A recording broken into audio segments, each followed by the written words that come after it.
Bakrid block 2026 பார்க்கலாமா? ஒரு மந்த்துக்கு முன்னாடி ஆடு வாங்கி அதை ஃபுல்லாக வளர்த்து நம்ம கூடவே வச்சுட்டு அதுக்கப்புறமா அதை கஷ்டப்பட்டு கட் பண்ணணும். அதுதான் சாக்ரிஃபைஸ். ஆனால் நம்ம லைஃப் ஸ்டைலில் அந்த மாதிரி பண்ண முடியாது.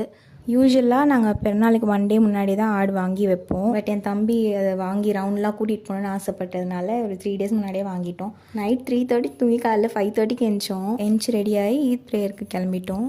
7க்கு ப்ரேயர் முடிச்சுட்டு வீட்டுக்கு வந்து பிரேக்ஃபாஸ்ட் சாப்பிட்டோம். அதுக்கப்புறம் 1 hour ஆகிட்டு ஷார்ட் நேப். எந்திரிச்சு மேக்கப்லாம் போட்டு ஒரு 12க்கு எங்கள் டேடி மாடிக்கு கிளம்பிட்டோம். எங்கள் டேடி சைட் எல்லா கசின்ஸும் குட்டி குட்டியாக இருப்பாங்க. அவங்களெல்லாம் பார்த்துட்டு பெருனா காசில் கலெக்ட் பண்ணிவிட்டு அங்கேருந்து ஒரு 1 o'clock கிளம்பிட்டோம். அங்கேருந்து டைரெக்டாக மம்மிமா வீட்டுக்கு போயிட்டோம்.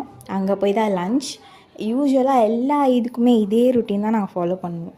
அப்படி பண்ணால் தான் அது பெருனா மாதிரியே இருக்கும் எங்களுக்கு. இதில் ஏன் சீக்கிரமாக போகிறீங்கன்னு எங்கள் மம்மிமா சண்டை வேறு. அங்கேருந்து ஒரு 7 o'clock போயிட்டோம். ஃபுல்லாக டயர்டாகிற வரைக்கும் சுற்றி பார்த்துட்டு ஃபோட்டோஸ் வீடியோஸ்லாம் கிளிக் பண்ணிவிட்டு